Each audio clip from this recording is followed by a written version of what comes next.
Le docteur de la parole, Dr Alassoukou, est le fondateur de l'Institut biblique Képhas, un institut dans lequel il forme, par l'œuvre du Saint-Esprit, des étudiants afin que ceux-ci libèrent l'évangile authentique et biblique, qui n'est ni mélangé à de la psychologie, ni à de la numérologie, ni aux autres disciplines mondaines. Dans son intimité avec le Saint-Esprit, il donne un enseignement sur les secrets de l'impact de la parole à distance. Écoutons. Au commencement était la parole, et la parole était avec Dieu, et la parole était Dieu. Elle était au commencement avec Dieu. Elle était au commencement avec Dieu. Toutes choses ont été faites par elle. Et rien de ce qui a été fait n'a été fait sans elle. Et rien de ce qui a été fait n'a été fait sans elle. En elle était la vie. En elle était la vie. Et la vie était la lumière des hommes. La lumière des hommes. En elle était la vie. À la parole était la vie. Et la vie était la lumière des hommes. La lumière des hommes. Personne n'a jamais vu Dieu. Personne n'a jamais vu Dieu. Le Fils unique qui est dans le sein du Père est celui qui l'a fait connaître. En la parole était la vie. En elle était la vie. Et la vie était la lumière des hommes. La lumière des hommes. En elle était la vie.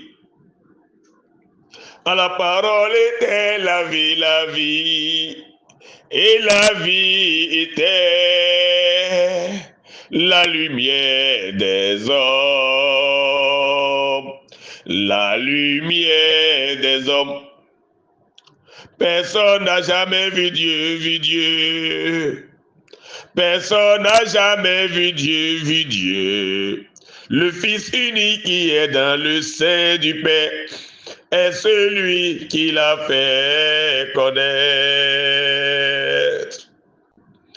À la parole était la vie.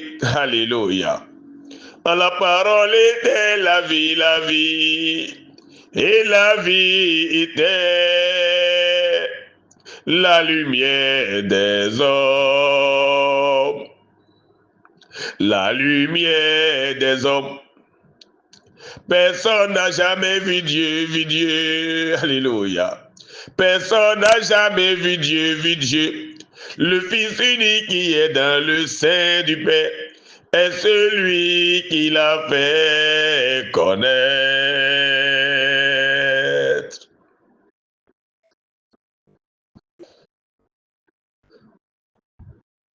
Alléluia.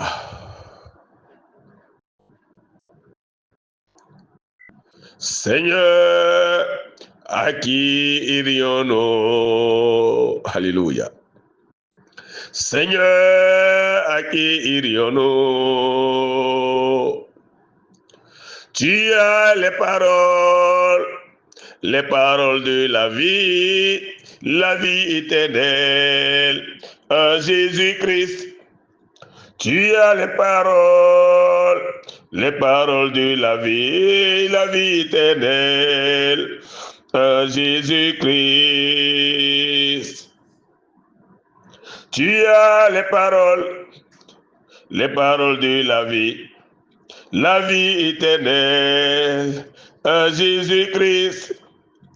Tu as les paroles de la vie éternelle, en Jésus-Christ.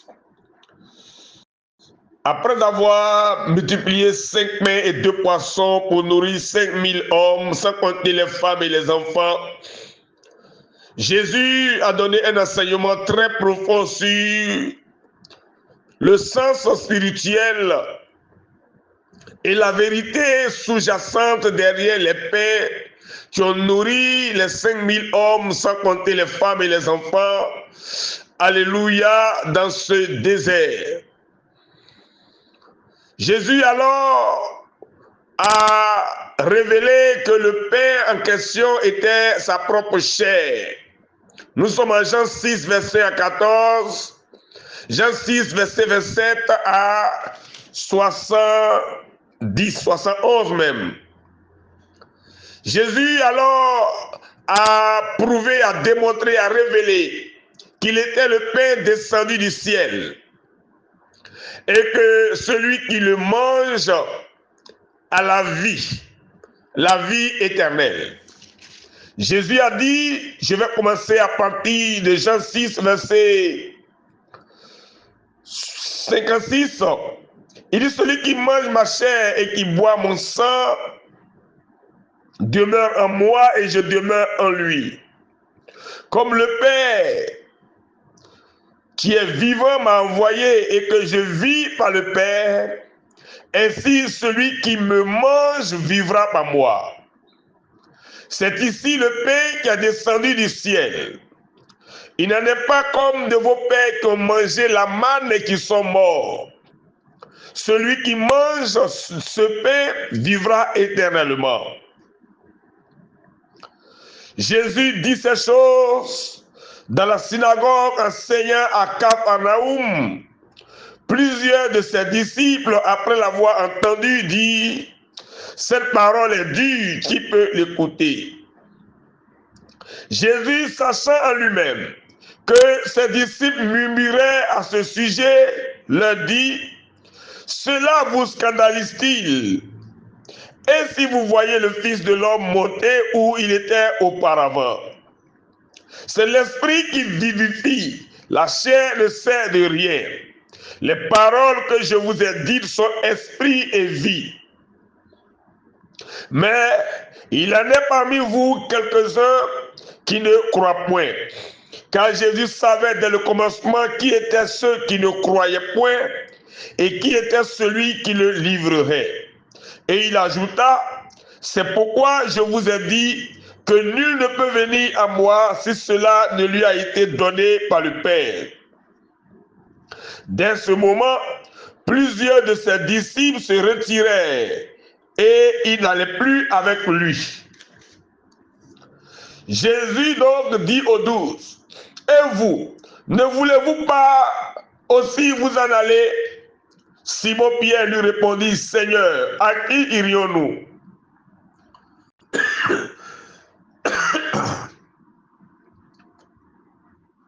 Simon-Pierre lui répondit, Seigneur, à qui irions-nous? Tu as les paroles de la vie éternelle. Et nous avons cru et nous avons connu que tu es le Christ, le Saint de Dieu.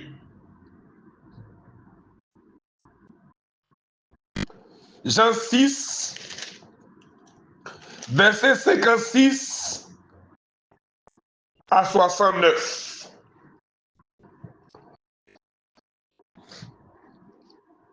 Les paroles que je vous ai dites sont esprit et vie. Voici la réponse que Jésus a donnée aux 12. En Jean 6, verset 63.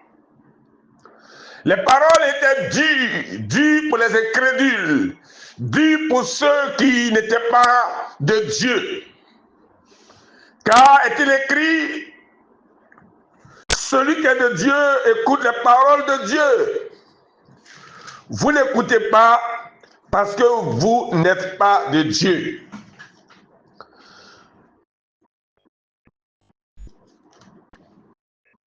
Celui qui est de Dieu écoute les paroles de Dieu.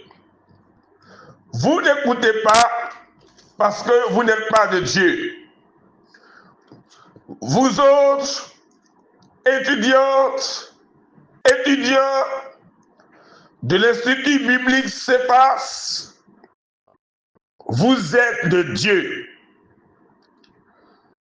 Et les paroles qui arrivent chez vous sont esprit et vie. Et la parole que vous recevez est la vie.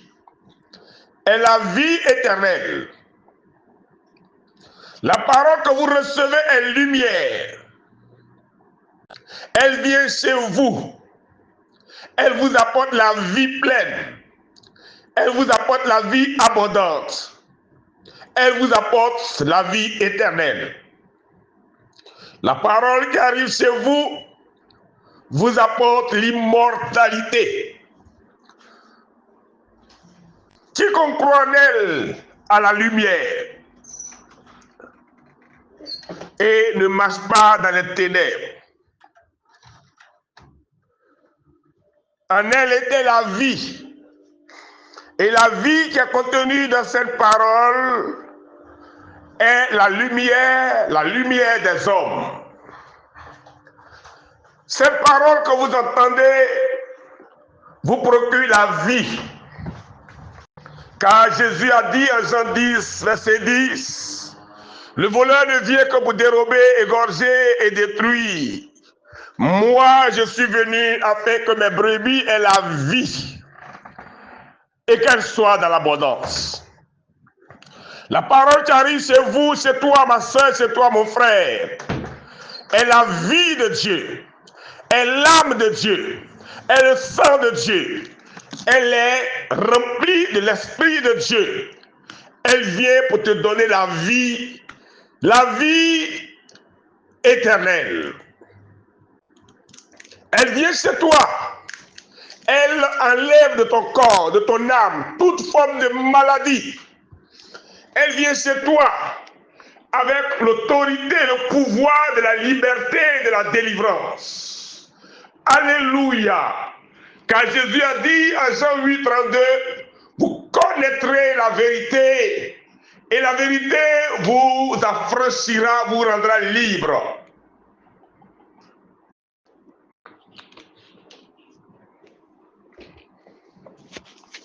Elle vient chez toi chargée de lumière, car elle est la lumière.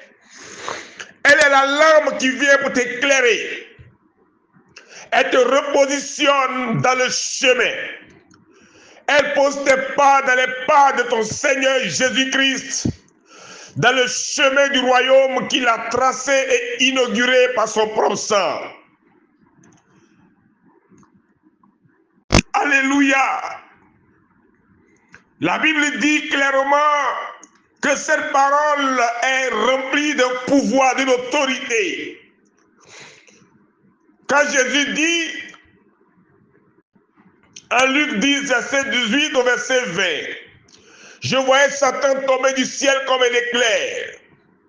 Voici, je vous ai donné le pouvoir de marcher sur les serpents et les scorpions et sur toute la puissance de l'ennemi, et rien ne pourra vous nuire. Ce pouvoir reçu de Jésus, ce pouvoir que nous avons de Jésus, nous l'avons dans la parole et par la parole. Puisqu'il est écrit en Jean 1, verset 11, que la parole est venue chez les Juifs, les frères de Jésus, chez les siens, et les siens ne l'ont pas reçu. Mais au verset 12 de Jean 1, il est écrit, mais à tous ceux qui l'ont reçu, à ceux qui croient en son nom, elle leur a donné le pouvoir le pouvoir de devenir enfant de Dieu. Lesquels sont nés non du sang, ni de la volonté de la chair, ni de la volonté de l'homme, mais de Dieu. Quand cette parole arrive chez toi, elle fait de toi fils de Dieu. Elle te légitime dans le royaume de Dieu. Elle te fait héritier du royaume de Dieu. Elle transforme ta nature. Elle fait de toi princesse et prince, fils du roi des rois et du seigneur des seigneurs. La parole qui arrive chez toi est remplie de lumière. Elle t'encercle. Elle te protège. Elle devient un bouclier autour de toi. Elle devient une forteresse de protection autour de toi. Elle arrive, la parole, et elle devient un rempart autour de toi. C'est elle qui est le casque du salut. Dans les armes spirituelles dont parle l'apôtre Paul en Éphésiens 6, verset 10 au verset 18. Elle vient pour te chausser. Car il a dit, ayez pour chaussure à vos pieds le zèle que donne l'évangile de paix. Elle vient pour être la ceinture à tes reins, pour être la ceinture de ton entendement. Car en vérité, la vérité est notre ceinture. Elle vient pour rétablir une alliance éternelle entre toi et Dieu, entre Dieu et toi. Elle vient pour te relever de la terre, de la poussière, et pour te transporter dans le royaume. Elle vient pour faire de toi un fils du royaume. Elle vient pour faire de nous cieux et habitants des cieux. Alléluia. La parole qui arrive chez toi vient pour te distinguer, pour te consacrer, pour te sanctifier. Alléluia. Elle vient pour te donner un privilège qui t'élève au-dessus de tes égaux humains. Ma soeur, mon frère, nous sommes de retour. Je vous salue dans le Saint-Nom, dans le précieux nom, dans le glorieux nom de notre Seigneur Sauveur Jésus-Christ de Nazareth, qui règne en toi, qui vit en toi, qui est avec toi, de toute éternité, en tout et partout. Alléluia. Pierre a eu raison de dire, Seigneur, à qui irions-nous? Tu as les paroles de la vie éternelle. En Jean 6, 63 à 64. Au commencement était la parole. Et la parole était avec Dieu. Et la parole était Dieu. Elle était au commencement avec Dieu. Toutes choses ont été faites par elle. Et rien de ce qui a été fait n'a été fait sans elle, sans la parole.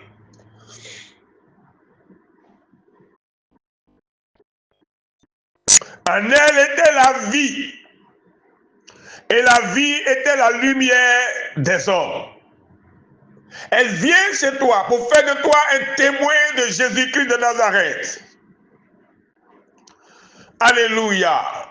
Elle vient chez toi pour faire de toi un témoin de la lumière. Elle fait de toi lumière du monde. Alléluia, alléluia, alléluia.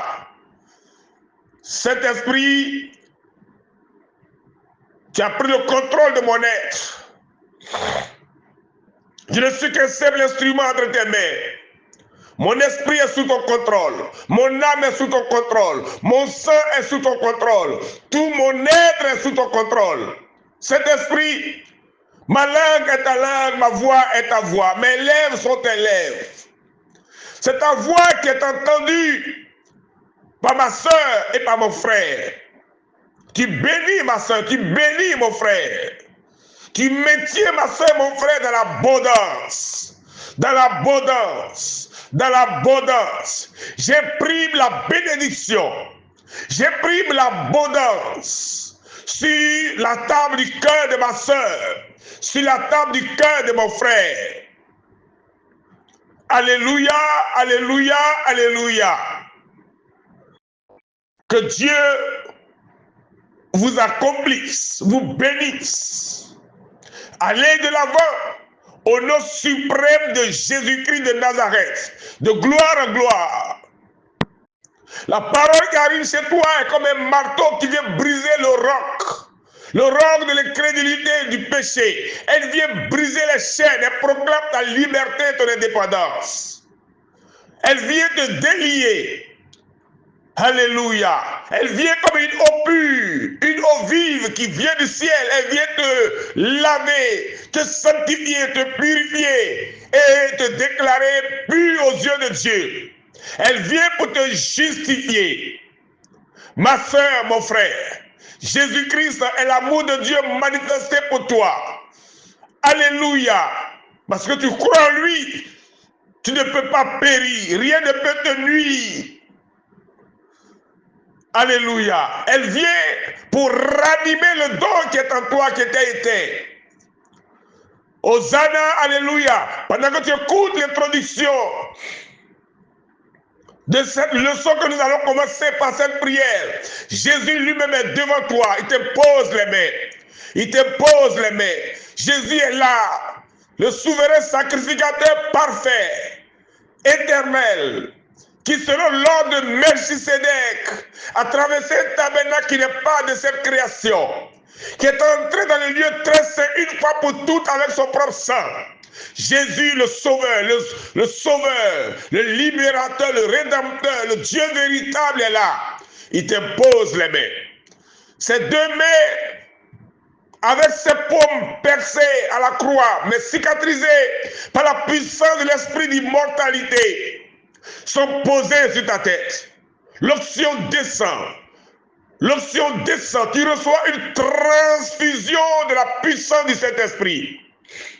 Tu reçois une transfusion d'onction. Alléluia.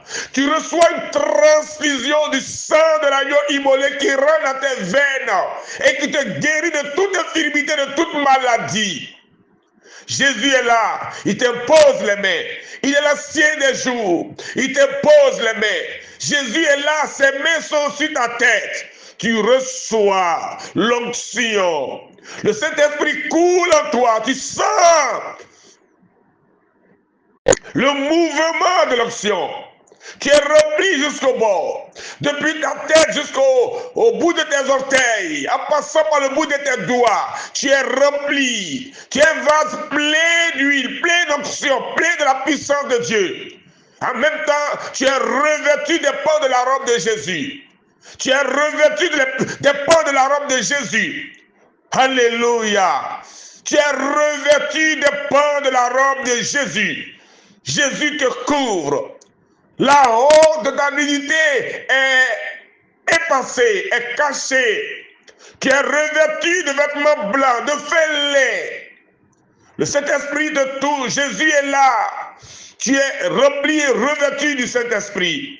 Tu es rempli et revêtu du Saint-Esprit. Alléluia. Le coup que nous allons faire est intitulé « Secret de l'impact de la parole à distance ».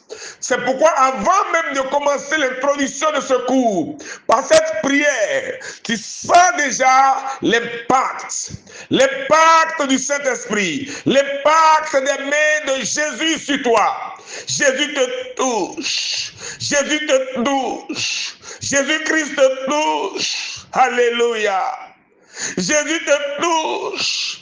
Sa gloire t'enveloppe, sa nuée te recouvre, son feu t'encercle. Autour de toi, la lumière de Dieu crée un cercle, un cercle, un cercle. Alléluia. Tu es dans un cercle de lumière. Jésus est là, présent. Tu sens sa présence. Alléluia. Où est du Saint-Esprit et de force? Jésus-Christ est grand en toi. Il est élevé en toi. Jésus est présent. De ses yeux, comme une flamme de feu, la lumière sort, se dégage. Dans les coins, les recoins de ton être, tout ce qui n'est pas de Dieu est déraciné, jeté loin de toi. Jésus te touche. Jésus te touche. Jésus-Christ te touche. Pendant que tu écoutes cette prière d'introduction, tu sens l'onction. Alléluia. Tu es rempli du Saint-Esprit. Pendant que tu écoutes cette prière d'introduction, des langues semblables à des langues de feu, dans un vent impétueux viennent et touchent tes lèvres. Comme tu vis une nouvelle Pentecôte. Des langues semblables à des langues de feu viennent des quatre vents et touchent tes lèvres. Il y a un vent impétueux qui souffle autour de toi. Les moyo kambana yeke shakantele kai. Woo! Hosanna, alléluia. Vous recevez une puissance. Vous recevez une puissance. Vous recevez une puissance. Vous êtes en train de recevoir cette puissance. Le Saint-Esprit arrive chez vous. Le Saint-Esprit surveille sur vous. Le Saint-Esprit vous touche. Le Saint-Esprit vous enveloppe, vous recouvre. Alléluia. Kondoro kambana sheke layo kandele kambana yeke baba. Hosanna. Vos lèvres deviennent les lèvres du Saint-Esprit. Vos dos sont réanimés. Vos dos sont réveillés. Vous parlez en langue. Vous adorez. Vous priez en langue. Vous chantez en langue. Le Saint-Esprit vous touche. Vous touche. Woo! Impact des mains de Jésus-Christ de Nazareth sur vous. Impact de vie. Impact d'amour. Impact de prophétie, de révélation. Les dos sont réanimés. Les dos sont réanimés. Oh, Paul a dit à Timothée que les dons qui étaient en lui, qu'il avait reçus de ses aïeux, oui, ont été réanimés avec les positions des mains des anciens de l'Église. L'ancien des jours vous impose les mains. Jésus-Christ vous impose les mains. Et les dons sont réanimés. Les dons de vision, les dons de révélation, les dons de prophétie, les dons de guérison, les dons de miracles, les dons d'opération sont réveillés, sont réanimés. Alléluia.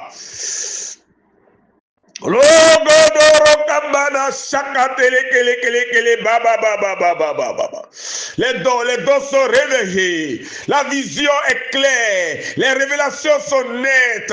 Jésus vous parle bouche à bouche. Vos langues sont déliées. Vos lèvres sont des lèvres de feu. Vos langues sont des langues de feu. Vous parlez en langue. Pendant ce temps, Jésus vous fait manger le rouleau du livre afin que vous puissiez être des témoins, des prédicateurs de l'évangile, de la bonne nouvelle de Jésus-Christ de Nazareth. Wouh! Alléluia! Alléluia! Hosanna! Alléluia! Gloire, alléluia. Gloire, Hosanna, alléluia. Oh, Jésus est vivant, Jésus règne. Alléluia, Hosanna, gloire. Alléluia, Hosanna, alléluia. Ouh. Gloire. Jésus règne, Jésus est vivant, Jésus règne éternellement. Hosanna! Alléluia, Hosanna, gloire. Jésus verse de l'huile sur vos têtes et vos coupes débordent. Vos coupes débordent de sa présence. Vos coupes débordent de paix. Vos coupes débordent d'amour. Vos coupes débordent de santé et de vie pleine et de vie abondante. Alléluia. Hosanna. Gloire à l'agneau de Dieu immolé. Jésus est vivant, Jésus règne. Ma soeur, mon frère, Jésus-Christ est élevé en toi. Où est du Saint-Esprit et de force? Jésus-Christ est grand en toi. Il est plus grand que celui qui est dans le monde. Tu es chargé de son pouvoir et de sa puissance. Tu es connecté à sa source de puissance. Vous recevez une puissance. Le Saint-Esprit survenant sur vous. Et vous serez mes témoins. Jésus l'a dit et cela s'accomplit pour toi maintenant. Alléluia. Alléluia. Alléluia. Hosanna. Hosanna. Hosanna. Gloire. Gloire. Woo! Gloire. Jésus-Christ de Nazareth. Amen. Amen. Amen.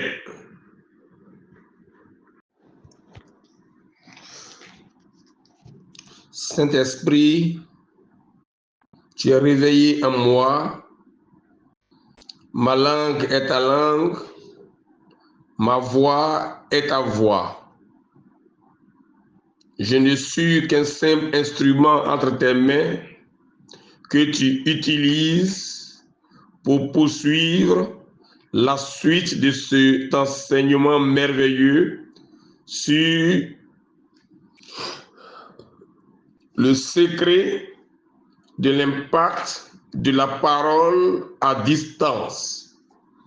Cette étude, nous l'avons commencée le lundi 16 février 2026 et nous tirons cette étude de Jean 4, versets 43 à 54.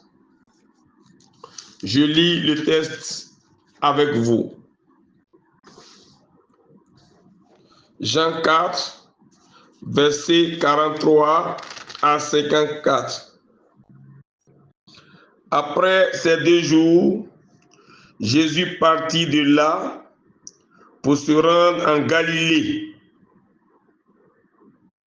car il avait déclaré lui-même qu'un prophète n'est pas honoré dans sa propre patrie.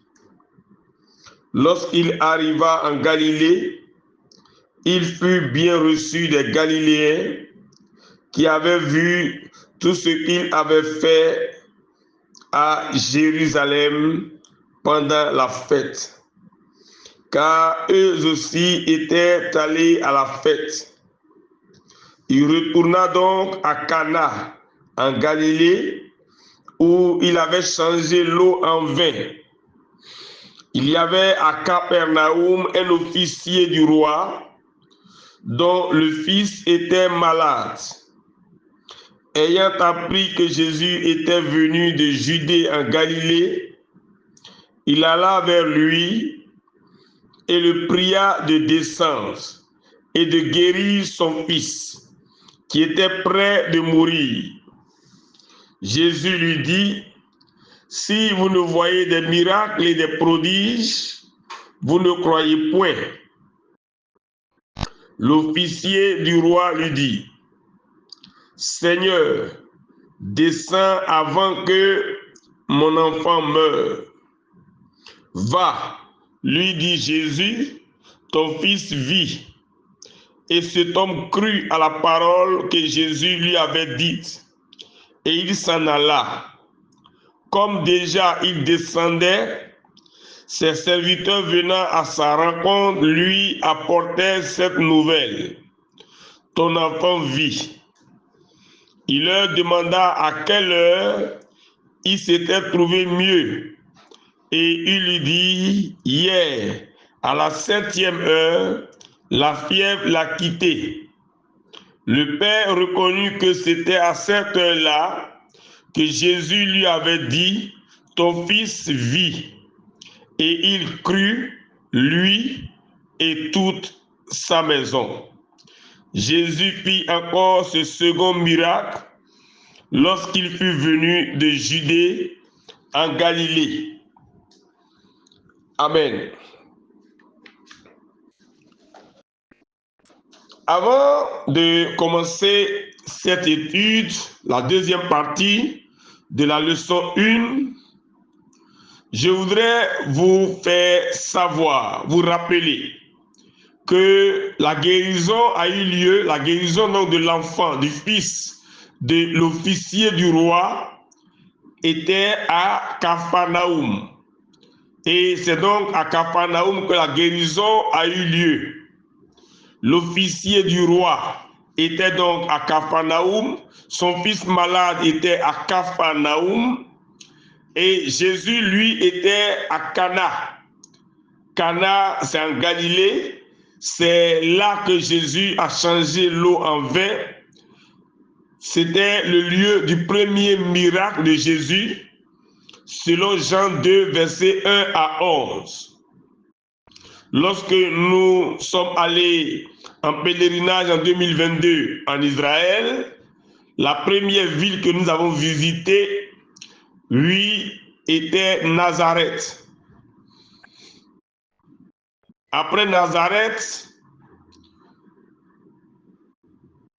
lorsque nous avons visité le mont du précipice à Nazareth, après avoir visité l'église de la Nativité à Nazareth, nous sommes allés de là à Cana. Et nous sommes allés voir le lieu exact où l'eau fut changée en vin. C'était à Cana en Galilée. De là, dans notre mouvement, nous sommes bien sûr revenus à Nazareth pour dormir à l'hôtel. Et le lendemain, nous nous sommes rendus au mont Tabor. Le mont Tabor, c'est Jean 17, verset 1 à 10. C'est là où Jésus a été transfiguré devant Moïse et Élie. C'est au mont Tabor. Et c'est au pied du mont Tabor que se trouve la ville de la juge Déborah.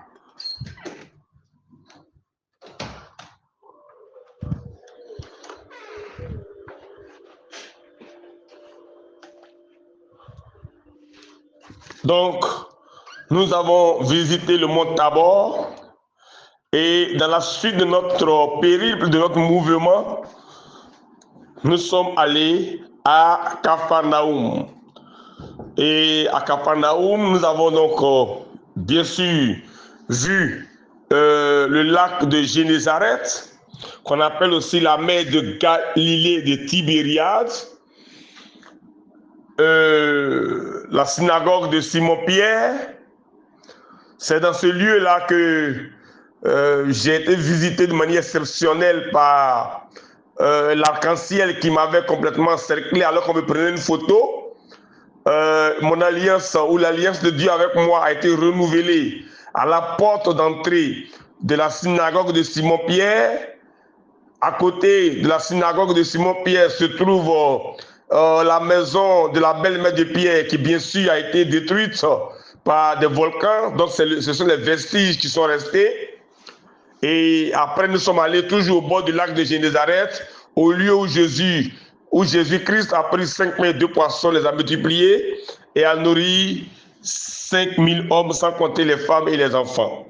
Donc l'étude que nous faisons, le champ d'action de cette étude, c'est Capharnaüm. C'est donc sur les rives de la mer de Galilée, de Tibériade, ou le lac de Génézareth. C'était une ville de pêcheurs à cause du lac de Génézareth qui était très poissonneux. Et l'apôtre Pierre, qui était un grand pêcheur, et son frère André, Jean-Jacques, tout ça était donc des gens qui venaient, qui avaient établi leur logement, leur résidence autour du lac de Génézareth. Donc le fils de l'officier du roi était donc malade à la maison à Capharnaüm. Et Jésus, lui, l'était au lieu où il a changé l'eau en vin à Cana. Je voudrais vous faire savoir que en bus, il faut au moins 1 heure pour parcourir la distance de Cana à Capharnaüm, au moins 1 heure. Mais à pied, il faut environ 1 journée de marche. Parce que la distance entre Cana et Capharnaüm fait environ entre 37 et 40 km. Donc la distance entre Cana et Capharnaüm fait entre 37 et 40 km. À pied, il faut 1 jour, et en voiture, aujourd'hui, en ces temps modernes, il faut au moins 1 heure. À cette époque de Jésus, au moment où il changeait l'eau en vin, où il exerçait son ministère, nous étions à l'ancienne époque, donc l'officier a dû marcher, puisque lorsque Jésus a prononcé la parole agit au même moment, mais le texte dit bien que c'est le lendemain que l'officier est arrivé à la maison chez lui à Capharnaüm, puisque quand il est arrivé, les serviteurs ont dit que l'enfant se portait déjà mieux. Et le texte dit au verset 52 de Jean 4, que l'officier a demandé donc à ses serviteurs à quelle heure l'enfant s'était-il trouvé mieux. Et il lui dit, hier, à la 7e heure, la fièvre l'a quitté. Au verset 53, il est écrit que le père reconnut que c'était à cette heure-là que Jésus lui avait dit, ton fils vit, et il crut, lui et toute sa maison. Donc la parole a été prononcée hier, et c'est le lendemain que l'officier est arrivé à la maison à domicile à Capharnaüm. Donc il a parcouru une distance dans 37 et 40 km, 37 à 40 km en 1 jour. Il est parti hier et il est arrivé aujourd'hui. Voilà, c'est ce que vous devez retenir. Ces choses historiques sont très importantes. Vous pouvez faire des recherches pour vérifier tout ce que je dis, mais j'ai été sur le terrain par 2 fois en 2015. J'ai passé 1 mois en Israël, j'ai tourné et je n'ai pas visité certains sites, mais en pèlerinage, avec un groupe de 42 personnes, j'ai pu visiter tous ces sites et je sais que la distance entre Cana et Capharnaüm fait entre 37 et 40 km. Il faut environ 1 journée de marche pour parcourir cette distance. Donc, si Jésus a prononcé la parole depuis Cana et la parole a fait effet sur l'enfant à Capharnaüm, ça veut dire que la parole que Jésus a prononcée a parcouru, si on peut ainsi le dire, parce que dans la suite on verra que la parole est identique à la lumière et donc que la vitesse de la parole est plus rapide que la vitesse d'un véhicule, même d'un train TGV ou d'un avion. Vous allez voir dans la suite, vous allez comprendre. Mais cela signifie que en mesure normale, voilà, en mesure humaine, la parole, c'est comme si la parole avait parcouru 37 ou 40 km. Et à l'instant même de sa prononciation, cette parole, sur 40 km, a touché sa cible située à 40 km. Donc, le générateur de la parole était à Cana et le récepteur de la parole était à Capharnaüm. Vous devez retenir, chers soeurs et chers frères, que d'abord, vous devez savoir que Pour que la parole agisse à distance, vous devez savoir que il y a une source de production de la parole qu'on appelle le générateur de la parole. Et il y a une cible qui est visée qu'on appelle le récepteur de la parole. Donc on retient les deux expressions, la source de la parole ou le générateur de la parole et la cible visée par la parole qu'on appelle le récepteur de la parole. C'est un peu comme en électricité. Le courant électrique part d'un générateur et parcourt un mouvement, une distance pour arriver à une cible. La cible peut être un poste téléviseur, la cible peut être une ampoule, la cible peut être un réfrigérateur, etc., etc. Donc, le courant part d'un générateur pour arriver à un récepteur. De même, dans ce test de notre étude, vous devez retenir que la parole part d'une source, d'un générateur, que j'appelle le générateur de la parole, et la parole vise une cible, un but, un objectif, un récepteur que j'appelle le récepteur de la parole. Ici, dans le test de notre étude, dans les personnages en présence que nous avons énumérés la dernière fois, le générateur de la parole ou la source de la parole, c'est Jésus-Christ. Et le récepteur de la parole ou la cible visée, c'est le fils de l'officier qui était à Capharnaüm. Entre le générateur et le récepteur, il y a une distance. Puisque le thème est intitulé « Le secret de l'impact de la parole à distance ». Comme tout ce qui est écrit a été écrit pour notre instruction, Romains 15, verset 4, et comme nous devons être les imitateurs de Jésus, comme Jésus demeure et reste notre maître, si Jésus est le générateur de la parole et qu'il est en moi, qu'il est en toi, Galates 2, verset 20, ce n'est plus toi qui vis, que c'est Christ qui vit en toi. Si réellement Jésus habite en toi, tu dois savoir que le générateur de la parole, c'est bien Christ en toi, Jésus-Christ en toi. 1 Corinthiens 3, verset 16 à 17 est clair. Nous sommes le temple de Dieu, l'Esprit de Dieu habite en nous. Si, dans le texte de notre étude, Jésus était la source de la parole, le générateur de la parole, alors ce générateur est venu loger en toi, habite en toi. Il faut le savoir, c'est très important. Nous sommes en train d'expliquer dans cette partie quel était le secret de Jésus pour qu'il puisse prononcer une parole à distance pour produire la guérison du fils de l'officier à Capharnaüm. La distance ici était importante. Il y a une distance entre Cana et Capharnaüm. Sur la carte d'Israël, la distance entre Cana et Capharnaüm, c'est entre 37 et 40 km. Je résume. Jésus était à Cana, là où il a changé l'eau en vin. Parce que le texte dit que ce miracle de la guérison de l'enfant était le deuxième miracle que Jésus ait opéré au commencement de son ministère. Le premier miracle de Jésus, c'était l'eau changée en vin.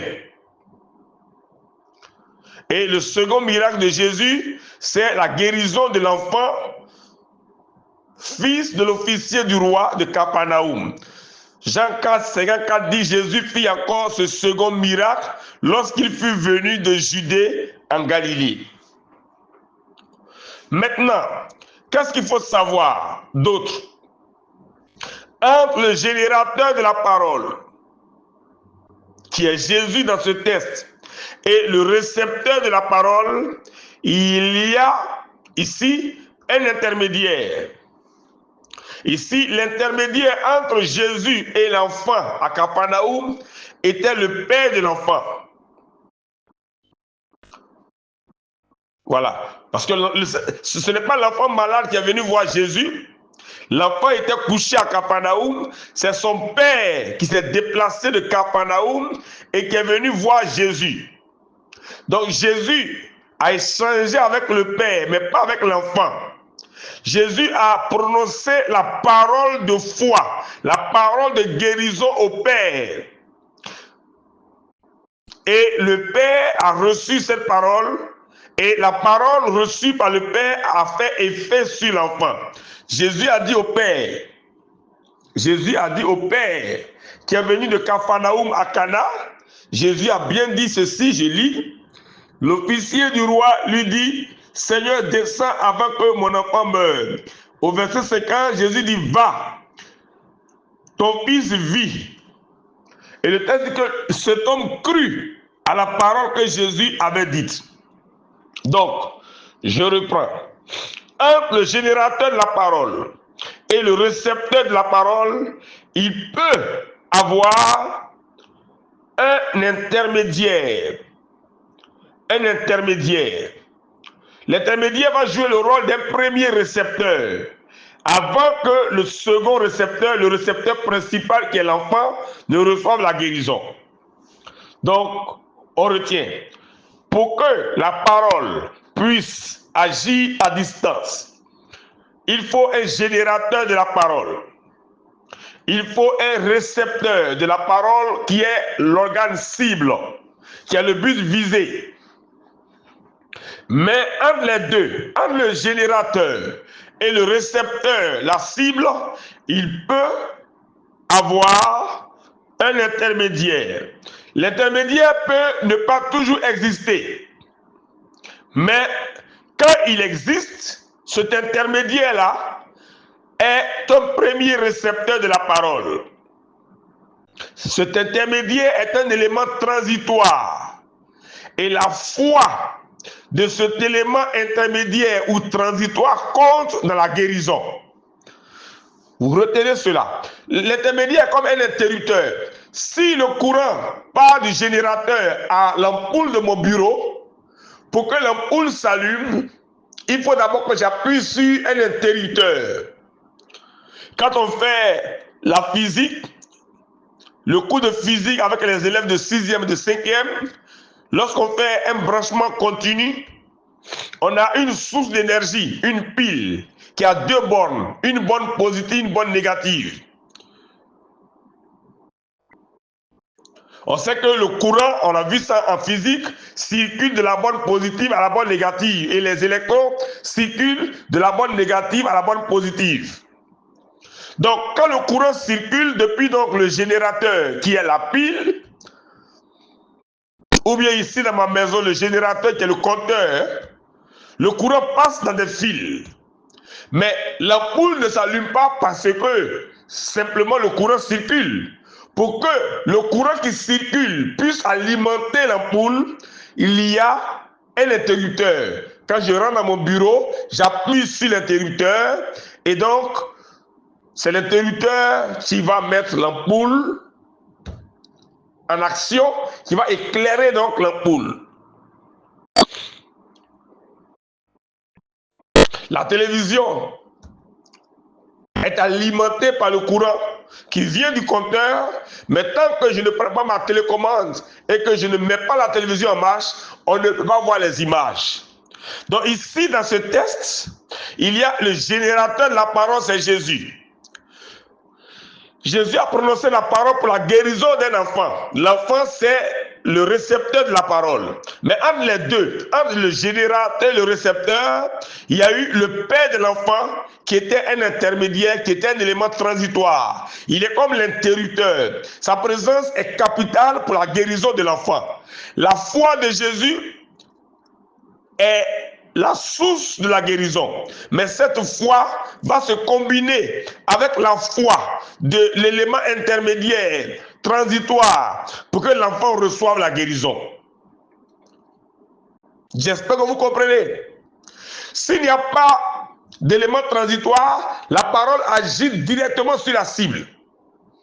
Par exemple, dans le témoignage que j'ai rendu, dans le premier cours, lorsque ce jour-là en bateau, je commandais au véhicule de s'allumer, il n'y avait pas d'élément transitoire.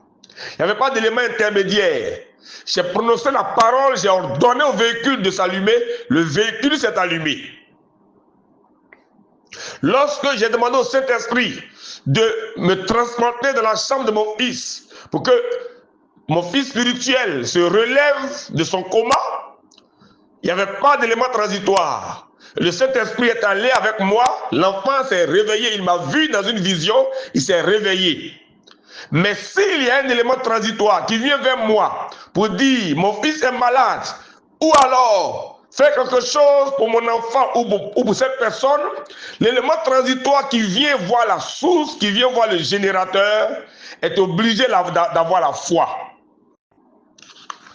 Je résume tout ça dans ce qui va suivre. Écoutez. Chers soeurs et chers frères, dans la science spirituelle de l'impact de la parole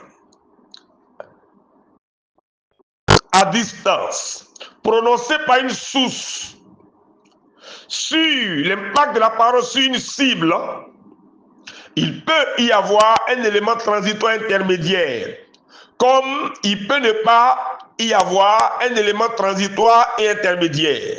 Dans le texte de notre étude, il y avait un élément transitoire, un élément intermédiaire entre Jésus et l'enfant qui était malade à Capharnaüm.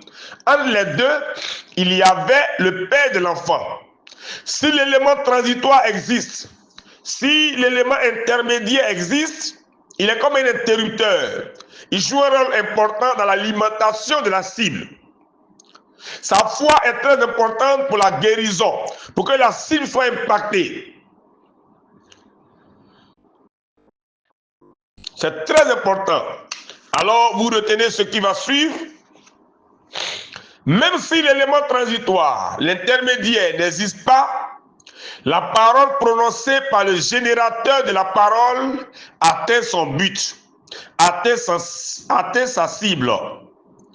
Mais quand l'élément transitoire existe, la parole de foi prononcée par le générateur doit obligatoirement se conjuguer, s'associer, se combiner, rentrer en fusion, se fusionner avec la foi de l'élément transitoire, de l'élément intermédiaire, avant d'aller atteindre sa cible. Dans notre texte d'étude, quand Jésus a prononcé la parole, le père de l'enfant a cru. C'est bien écrit au verset 50, cet homme crut à la parole que Jésus avait dite et il s'en alla. Dans notre texte d'étude, je reprends encore.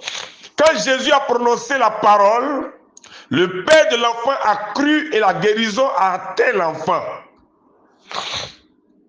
Je voudrais vous faire savoir que le père de l'enfant dans une famille, c'est l'élément primaire. Son rôle est important. La mère de l'enfant, c'est l'élément secondaire. Et l'enfant, c'est l'élément tertiaire. L'enfant est sorti de leur sang. C'est leur enfant. L'enfant est sous leur autorité. Donc la foi du père de l'enfant qui est venu voir Jésus, c'est lui qui est venu rencontrer le générateur. Sa foi était importante. Dans notre texte d'étude, quand Jésus a prononcé la parole, le père de l'enfant a cru et la guérison a atteint l'enfant. C'est très important parce que nous avons souvent des soeurs, des frères qui viennent nous voir pour que nous puissions prier pour leurs parents au village, pour leurs parents quelque part en Europe, pour leurs parents loin de nous et d'eux-mêmes. Ceux qui viennent nous voir dans nos bureaux pour nous consulter doivent venir avec la foi. On ne doit pas lire la Bible de manière hasardeuse, de manière littéraire. Jésus-Christ est le même hier, aujourd'hui et éternellement. Hébreux 13, verset 8. Et Jésus a dit à Jean 14, verset 12, en vérité, je vous le dis, celui qui croit en moi fera aussi les œuvres que je fais, il en fera de plus grandes, parce que je m'avais au Père. Mais Jésus est notre divin exemplaire. Jésus est notre maître. Quand on fait une étude détaillée, approfondie, scientifique de la parole, on doit comprendre toutes ces choses. Quand les gens viennent nous voir, Si les gens viennent nous voir pour poser un problème par rapport à leurs parents, nous ne sommes pas toujours obligés de nous déplacer. Parce que nous avons habitué les fidèles à aimer les positions des mains. Ils ont la foi du toucher. Quelqu'un peut venir me voir, me parler de sa femme ou de sa fille ou de son fils qui a disparu. Je peux lui dire, va, ta fille, ton fils ou ton frère vit, il revient à la maison. Est-ce que si moi je dis cette parole de foi à quelqu'un qui vient me voir dans mon bureau, est-ce que cette personne qui vient me voir partira avec la foi comme cet officier est parti avec la foi de Cana à Capernaum? Voici des problèmes réels que nous rencontrons dans nos consultations avec les fidèles dans nos églises. Le Père est venu voir Jésus. Il était un élément intermédiaire, un élément transitoire. Jésus ne s'est pas déplacé pour aller voir l'enfant à Capernaum. Toutes les guérisons n'ont pas été opérées par le toucher de Jésus. Mais il y a eu des guérisons qui ont été opérées par le toucher, par l'impact de la parole prononcée par Jésus à distance. Celui qui vient voir Jésus pour poser un problème doit venir avec la foi. Le courant électrique, je l'ai dit, part du compteur et est distribué dans toute la maison. Mais si vous n'appuyez pas sur votre interrupteur, vos ampoules, la nuit, ne vont pas être allumées. Si vous ne mettez pas le poste téléviseur en marche, l'écran est là, le courant est en place, alimente la télévision, mais aucune image n'apparaît sur l'écran. Si vous ne connectez pas votre réfrigérateur dans la prise, il n'y aura pas de transmission de courant.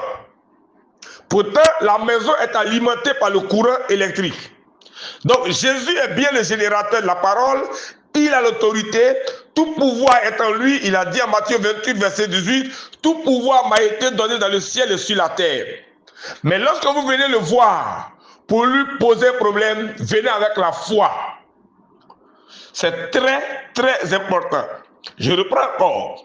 Si l'élément transitoire qui a un lien de sang avec le récepteur n'a pas la foi, son incrédulité ne produira pas de guérison. Son incrédulité va empêcher la guérison de son enfant. Très souvent dans la Bible, il existe un lien très fort, souvent même un lien de sang, entre l'élément transitoire et le récepteur de la parole. C'est pourquoi l'attitude intérieure de l'élément transitoire compte. La foi de l'élément transitoire compte dans l'opération à distance. Je reprends cette partie. Elle est très importante. Dans notre test d'étude, quand Jésus a prononcé la parole, le père de l'enfant a cru. Au verset 50 de Jean 4, c'est bien écrit. Cet homme crut à la parole que Jésus avait dite et il s'en alla. Donc le père de l'enfant a cru. Et la guérison a atteint l'enfant. Si l'élément transitoire qui a un lien de sang avec le récepteur de la parole n'a pas la foi, son incrédulité va bloquer la guérison, va empêcher le miracle de se produire. Très souvent dans la Bible, il existe un lien très fort, souvent même un lien de sang, entre l'élément transitoire et le récepteur de la parole. Ici l'élément transitoire, c'est le père de l'enfant, et le récepteur de la parole de guérison, c'est l'enfant à Capernaum. C'est pourquoi l'attitude intérieure de l'élément transitoire compte. La foi de l'élément transitoire compte dans l'opération de la parole à distance. Par exemple, en Matthieu 8, versets 5 à 13. Matthieu 8, versets 5 à 13. Prenez vos Bibles et lisez ce passage. Là-bas aussi, c'est un centenier dont le serviteur était couché à la maison malade. Et le centenier est venu voir Jésus. Dans ce passage de Matthieu 8, versets 5 à 13, l'élément transitoire était le centenier. Il avait la foi. Jésus a dit, même en Israël, il n'a pas vu une aussi grande foi. La foi de Jésus dans ce passage de Matthieu 8, 5 à 13, et la foi du centenier se sont associés pour guérir le serviteur à distance. En Matthieu 15, versets 21 à 28, lisez avec vos Bibles. Dans ce passage, c'est une femme cananéenne. Cette femme avait sa fille qui était aussi malade à l'extrémité mourante. Elle est venue voir Jésus. Jésus ne s'est pas déplacé pour aller, lui, dans la maison de cette femme. Jésus a prononcé la parole, la femme a cru, et c'est la foi de la mère qui a guéri sa fille à distance. Donc, ici encore, en Matthieu 15, versets 21 à 28, l'élément transitoire était une femme cananéenne. Elle avait la foi. La foi de Jésus et la foi de la femme se sont associées pour guérir sa fille à distance. J'ai cité 3 exemples. Dans notre test d'études, la foi de l'officier au service du roi à Capharnaüm s'est combinée avec la foi de la source qui est Jésus pour que son enfant guérisse.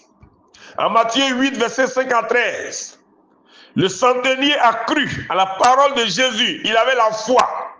La foi du centenier s'est combinée, s'est associée et rentrée en fusion avec la foi de Jésus, la foi du générateur Jésus pour guérir le serviteur à distance. En Matthieu 15, verset 21 à 28, la foi de la femme cananéenne, mère d'une fille à l'extrémité malade, à l'extrémité mourante, s'est combinée avec la foi de Jésus-Christ, la source et le générateur de la parole, pour guérir sa fille à distance. Dans notre test d'étude, je reprends quoi je cite là-dessus. En Jean 4, verset 46 à 54, l'officier du roi, le père de l'enfant malade à distance, était l'élément transitoire. Il avait la foi. C'est important parce qu'un jour, j'ai échangé avec un frère qui disait que celui qui a le don de guérison n'a pas besoin de la foi de quelqu'un pour guérir quelqu'un à distance, même un enfant. J'ai dit non, la foi de celui qui vient poser le problème est très très importante. Ça compte. J'ai fouillé toute la Bible et c'est ce que j'ai vu. Si vous venez poser un problème pour quelqu'un à distance, vous qui venez poser le problème, vous devez venir avec la foi. Le pasteur qui vous reçoit doit avoir la foi au nom de Jésus, la foi en Jésus, mais vous-même, vous devez avoir la foi. Et c'est la foi du générateur combinée à la foi de l'intermédiaire qui vont provoquer et produire le résultat à distance. La foi de Jésus, dans ce passage de Jean 4, 46 à 54, et la foi de l'officier se sont mises ensemble, se sont additionnées, se sont multipliées, se sont conjuguées, associées pour guérir l'enfant à distance. Dans ces 3 cas de figure, Jean 4, verset 46 à 54, Matthieu 8, verset 5 à 13, Matthieu 15, verset 21 à 28, nous soulignons ces paroles.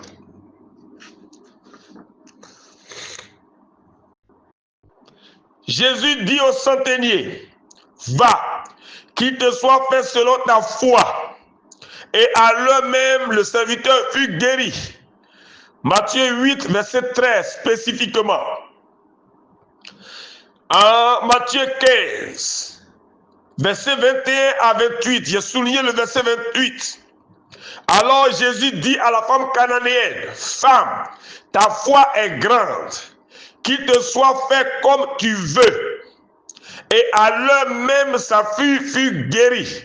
j'ai souligné de manière spécifique Matthieu 15, verset 28. Dans notre test d'étude, Jean 4, verset 46 à 54, j'ai souligné de manière précise et spécifique les versets 50 à 54. Va, lui dit Jésus, ton fils vit. Et cet homme crut à la parole que Jésus lui avait dite. Et il s'en alla. Verset 50. À la 7e heure, la fièvre quitta l'enfant. C'était à cette heure-là que Jésus avait prononcé la parole. Chers soeurs et chers frères, retenez qu'au plan spirituel, la cible et la source sont collées.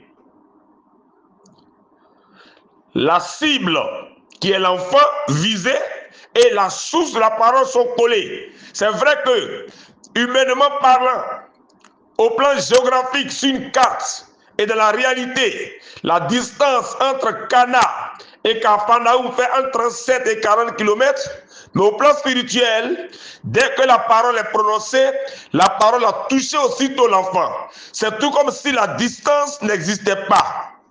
Quand vous priez quelqu'un pour la France, étant en Côte d'Ivoire, croyez que la France et la Côte d'Ivoire sont unies dans le spirituel. Si vous êtes en Côte d'Ivoire, que vous priez pour quelqu'un aux États-Unis, croyez que les États-Unis et la Côte d'Ivoire sont unis dans le spirituel. Si vous êtes dans votre maison et que vous priez pour quelqu'un dans votre village, voyez l'accomplissement. Voyez votre village dans votre chambre et votre chambre dans votre village. Je dis souvent que lorsque je voyage, quand je dois partir, j'arrive avant de partir. Oui, quand je dis ça, les gens pensent que c'est mystique. Il n'y a rien de mystique. Dans Deutéronome 28, verset 1 au verset 14, dans les bénédictions, au verset 6 à 7, Dieu dit à Israël, tu seras béni à ton arrivée et tu seras béni à ton départ. Normalement, quand on voyage, on bénit notre départ avant d'arriver. Mais Dieu dit que lorsque nous voyageons, nous sommes bénis à notre arrivée et nous sommes bénis à notre départ. Ça veut dire qu'avant même de partir, tu es déjà arrivé. Avant de partir au village, tu es déjà arrivé au village. Avant de quitter le village pour Abidjan, tu es déjà à Abidjan. Ce que je dis est très important. Quand vous devez prier pour les voyages, voyez-vous déjà au village. Je connais mon village, je connais l'entrée de mon village, je connais les voies par lesquelles je passe pour arriver dans ma chambre, dans ma maison. Quand je prie donc pour voyager, je suis déjà en esprit au village. Tu seras béni à ton arrivée, vous voyez, et tu seras béni à ton départ. C'est-à-dire que tu n'es même pas encore parti, mais tu es déjà béni à ton arrivée. Amen. Tous ceux qui vont se lever contre toi peuvent sortir par un chemin, mais ils s'enfuiront par ce chemin. Donc, quand Jésus est à Cana et qu'il prononce la parole pour la guérison de l'enfant à Capharnaüm, c'est tout comme si l'enfant était devant lui. C'est tout comme si l'enfant était devant lui. Pour Jésus, il n'y avait pas de distance entre Cana et Capharnaüm dans le spirituel. J'espère que vous comprenez. La flèche entre X et Y en mathématiques n'existe pas. Voilà. Celui qui vise, le chasseur ou le tireur d'arc, qui vise la cible, si sa flèche rentre dans la cible, spirituellement parlant, c'est que la cible était au bout de la flèche.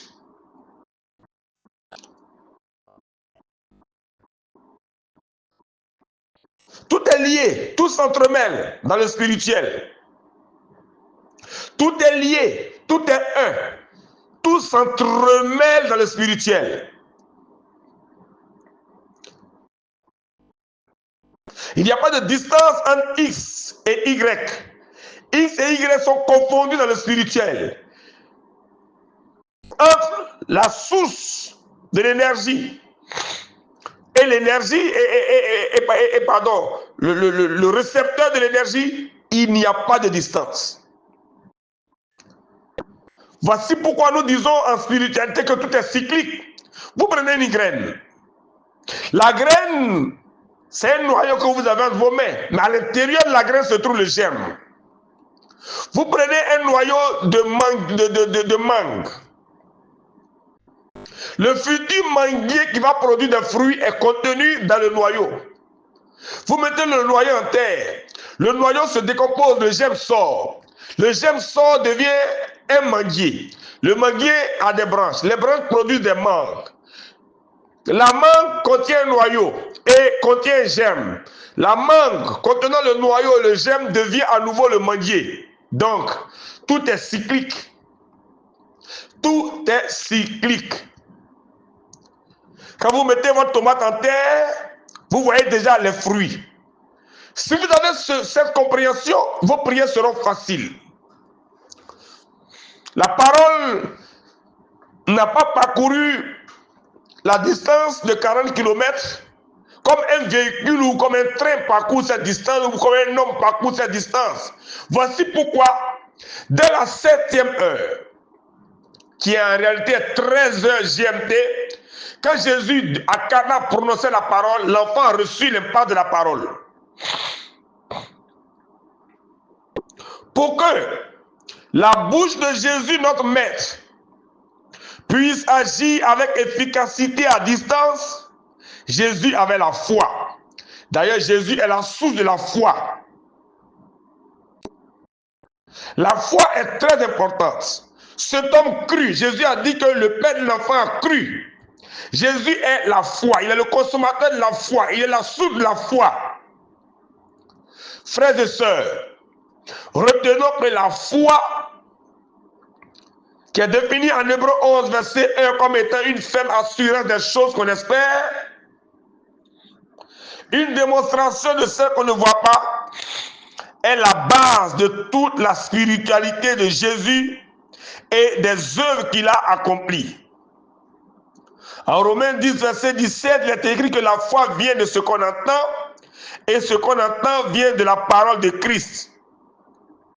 La foi vient de la parole de Christ et la parole de Dieu entendue. Jésus n'était pas ignorant.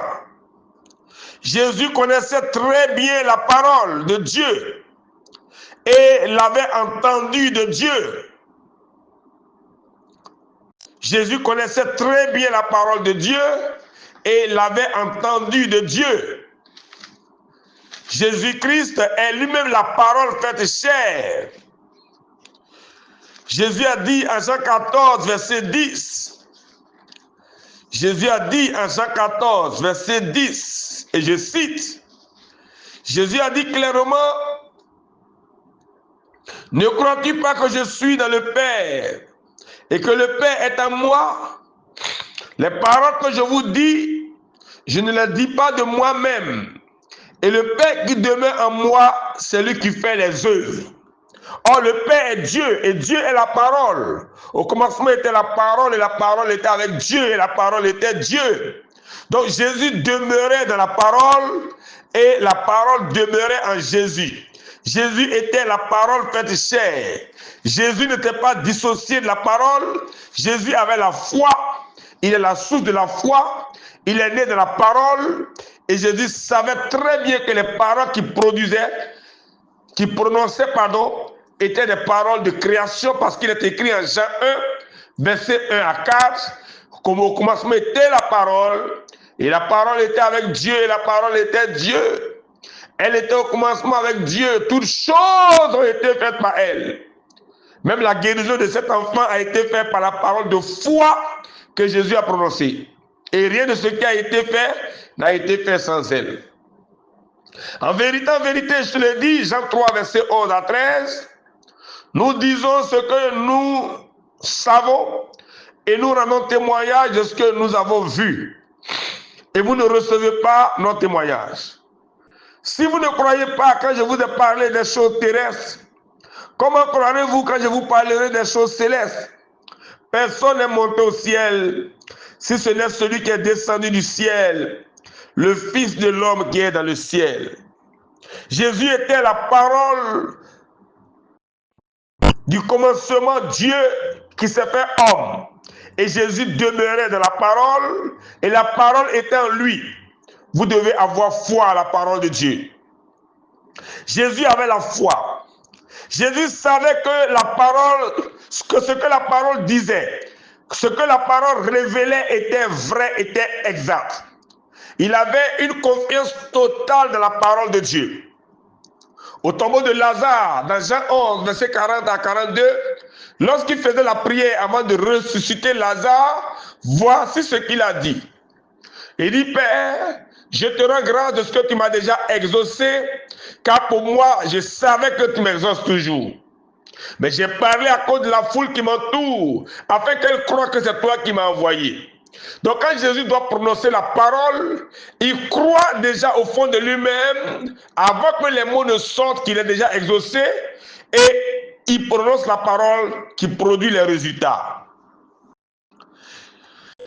Jésus connaissait très bien son identité grâce à la parole de Dieu.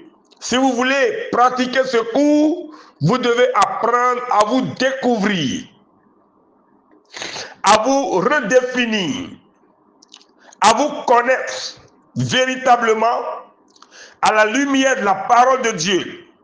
Vous devez savoir qui vous êtes dans la parole. Si vous êtes né de Dieu, si vous êtes né de la parole, si la parole est venue chez vous et que vous l'avez reçue, vous devez savoir que vous êtes détenteur d'un pouvoir. Le premier secret de Jésus, avant de voir sa parole agir, était la connaissance de soi. La connaissance de soi se réalise par la connaissance de la parole de Dieu. Le premier secret de Jésus, avant de voir sa parole agir, était la connaissance de soi par la connaissance de la parole de Dieu. Vous allez mieux vous connaître si vous vous découvrez dans la parole de Dieu. Vous allez mieux vous connaître si vous vous découvrez dans la parole de Dieu. Je reprends encore. Vous allez mieux vous connaître si vous vous découvrez dans la parole de Dieu. La parole de Dieu est un miroir qui nous permet de nous découvrir et de savoir qui nous sommes naturellement. Il est écrit en Jacques 1, verset 22 au verset 25, mettez en pratique la parole et ne vous bornez pas à l'écouter en vous trompant vous-même par de faux raisonnements. Car si quelqu'un écoute la parole et ne le met pas en pratique, il est semblable à un homme qui regarde dans un miroir son visage naturel et qui, après s'être regardé, s'en va et oublie aussitôt quel il était. Mais celui qui aura plongé les regards dans la loi parfaite, dans la loi de la liberté, et qui aura persévéré, n'étant pas un auditeur oublieux, mais se mettant à l'œuvre, celui-là sera heureux dans son activité. Donc, quand vous plongez dans la parole, vous découvrez votre image naturelle. Vous devez apprendre à vous connaître, à vous redéfinir, à devenir un Christ, de nouvelles créations, de nouvelles créatures. C'est alors que votre foi va être capable de produire des résultats. Jésus savait qu'il était toute la parole du commencement qui a pris forme en lui, dans sa personne. Jésus savait qu'il était la parole faite chair, Jean 1,14. Jésus savait que la parole du commencement était Dieu, le créateur de toutes choses, et que Dieu était la parole créatrice. Toutes choses ont été faites par la parole de Dieu qui est Dieu, et rien de ce qui a été fait n'a été fait sans elle. Jésus sait qu'il était la totalité de la parole, la plénitude de la parole de Dieu devenue homme. Tout était parole en lui. Quand il ouvre la bouche, il prononce la parole qui vient de Dieu, qui est de Dieu, la parole Dieu, et la parole Dieu est une parole créatrice. Donc, le premier secret de Jésus, avant de voir sa parole agir, était la connaissance de soi, par la connaissance de la parole de Dieu. Jésus savait qu'il était toute la parole du commencement qui a pris forme en lui, dans sa personne. Il savait qu'il était la parole faite chair. Il savait que la parole du commencement était Dieu, le créateur de toutes choses, et que Dieu était la parole créatrice. Jésus savait que toute la plénitude de la divinité, oh, Dieu est la parole, Jean 1, verset 1. Donc Jésus savait que toute la plénitude de la divinité, toute la plénitude de Dieu, toute la plénitude de la parole de Dieu, qui est Dieu, habitait dans le corps de l'homme qu'il était. Colossiens 2, verset 9. Car en lui habita corporellement toute la plénitude de la divinité. Jésus ne s'était jamais démarqué de cette vision de lui-même tout le temps qu'il passa sur la terre. Je reprends.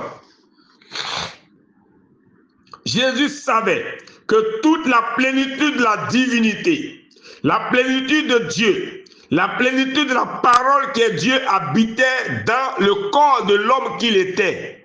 Colossiens 2, verset 9 est clair là-dessus. En lui habita corporellement toute la plénitude de la divinité. Jésus ne s'était jamais démarqué de cette vision de lui-même tout le temps qu'il passa sur la terre. Jésus savait qu'en tant que la plénitude de la parole du commencement manifestée, il était le créateur de toutes choses et toutes choses subsistaient en lui. Donc il était le maître de la création. Colossiens 1, verset 12 à 18. Jésus savait, je reprends encore, qu'en tant que la plénitude de la parole du commencement manifestée, il était le créateur de toutes choses et toutes choses subsistaient en lui. Donc il était le maître de la création. Colossiens 1, verset 12 à 18. Jésus savait que la parole qui est Dieu est vie et lumière. Donc, qu'il était lui-même la vie et la lumière. C'est pourquoi il l'a déclaré partout sans avoir peur. Jésus a dit, je suis le chemin, la vérité et la vie. Jean 10, 10.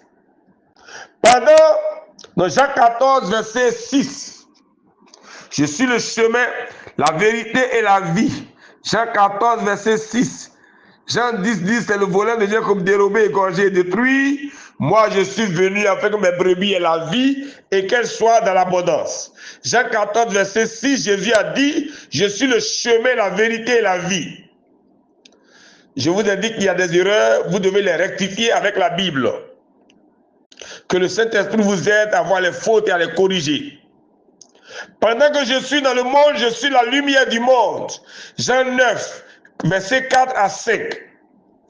Les déclarations de Jésus étaient formelles. C'était des déclarations qu'on appelait l'expression de l'esprit de foi, qui est résumée dans cette parole.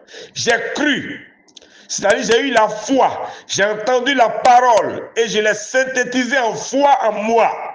J'ai eu la connaissance de la parole de Dieu. Je me suis identifié à elle, la parole. C'est pourquoi j'ai parlé.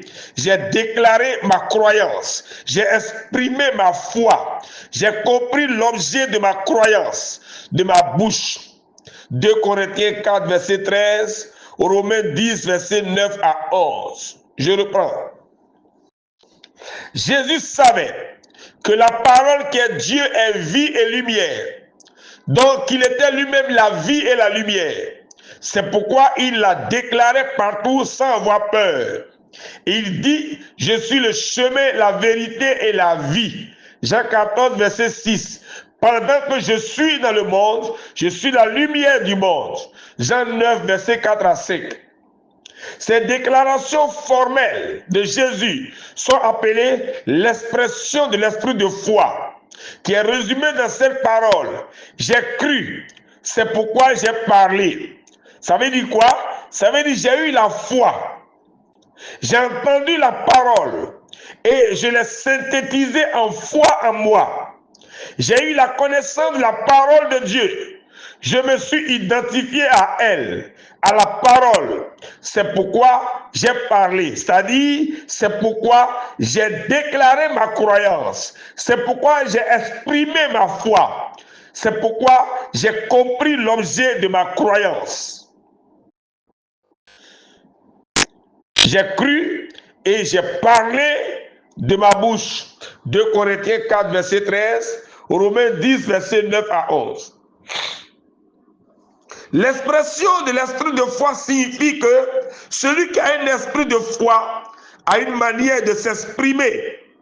L'esprit de foi ne s'exprime pas n'importe comment. Si vous ne savez pas que vous êtes détenteur d'un pouvoir créateur, vous ne pouvez rien créer. Si vous ne savez pas que vous êtes détenteur d'un pouvoir créateur, vous ne pouvez rien créer. L'expression de l'esprit de foi signifie que celui qui a un esprit de foi a une manière de s'exprimer. L'esprit de foi ne s'exprime pas n'importe comment. Si vous ne savez pas que vous êtes détenteur d'un pouvoir créateur, vous ne pouvez rien créer. Jésus savait que la parole n'était pas vide, mais remplie du pouvoir de création. Ainsi, parce qu'il était la totalité de la parole manifestée, il était en lui-même détenteur du pouvoir de création contenu dans la parole. Jésus savait ces choses tout le temps. Je reprends. Jésus savait que la parole n'était pas vide, mais remplie du pouvoir de création. Ainsi, parce qu'il était la totalité, la plénitude de la parole manifestée, il était en lui-même détenteur du pouvoir de création contenu dans la parole. Jésus savait ces choses tout le temps. Amen. Donc, la foi est l'élément moteur de l'impact de la parole à distance. La foi en la parole de Dieu est très importante. La foi de la source, la foi du générateur se combine à la foi de l'intermédiaire s'il y en a, pour que la foi du générateur combinée à la foi du récepteur de l'intermédiaire atteigne le second récepteur ou la cible.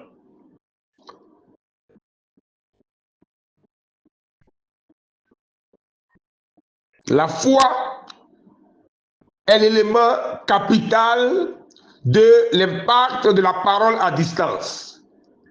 Et comme la foi est l'élément capital qui crée toute chose, la foi se prépare, la foi se forme. C'est ce que nous allons voir dans la suite. On va persévérer jusqu'à ce que votre foi grandisse et soit opérationnelle. Mais vous devez retenir, c'est très important, que dans le texte de notre étude, il y avait 3 personnes essentielles.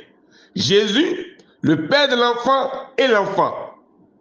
Jésus était le générateur de la parole. Ce générateur, c'est toi, c'est moi. Toi qui entends cette parole de Dieu. Toi qui es en train de croître en foi. Toi en qui Jésus habite. Toi, ma soeur, toi, mon frère qui écoute ce message.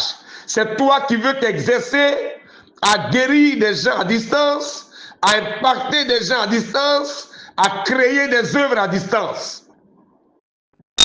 Tu as besoin de savoir que tu es une source de foi, une source de création. Il faut que tu travailles ta foi. Tu es le générateur de la parole. Comme Jésus était le générateur de la parole, mais Jésus habite en toi. Il faut que tu croisses. Il faut que tu grandisses. Il faut que ta foi soit une foi dynamique et agissante. Si quelqu'un vient te voir pour poser un problème pour une autre personne, cette personne qui vient te voir doit venir avec la foi. Ce n'est pas de la plaisanterie, ce n'est pas de l'amusement. Celui qui vient et qui n'a pas la foi, celui qui vient poser un problème et qui est incrédule ne pourra pas avoir de résultat, même si vous, pasteur, vous avez la foi. Votre foi doit se conjuguer, se combiner avec la foi de celui qui vient à vous pour créer des résultats. C'est très important. Le père de l'enfant dans ce texte a cru. C'est pourquoi son fils a été guéri. Si le père n'avait pas cru, son enfant n'allait pas guérir, il allait mourir. Jésus a prononcé la parole. La parole est passée par l'interrupteur, par l'intermédiaire, avant de toucher l'enfant. Je vous rappelle encore que l'enfant n'est qu'un élément tertiaire. Le père, c'est un élément primaire. Jésus est la source. C'est très important. Quand les gens viennent vous voir dans votre bureau pour poser des problèmes, ils doivent venir avec la foi.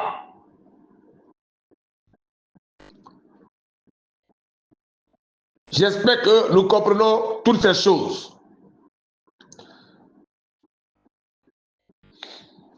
Un jour, un témoignage pour finir.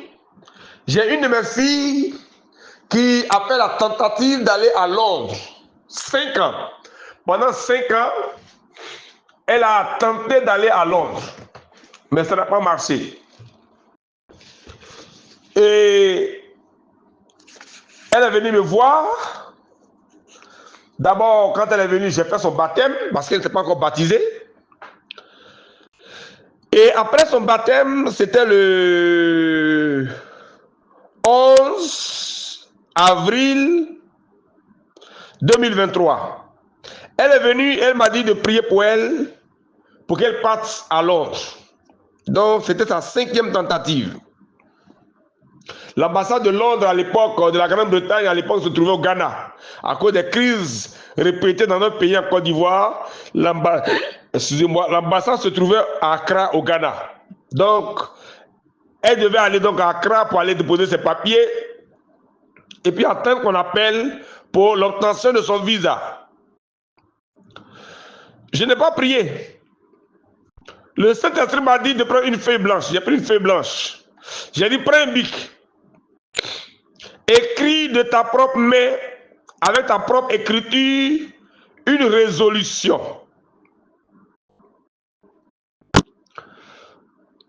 Écoutez-moi. Il y a des voies d'expression, il y a des voies, il y a des moyens d'expression de la divinité. Dieu s'exprime souvent par la pensée. 1. Dieu s'exprime souvent aussi par la parole. 2. Et Dieu s'exprime aussi par l'écriture. C'est pourquoi la Bible est importante.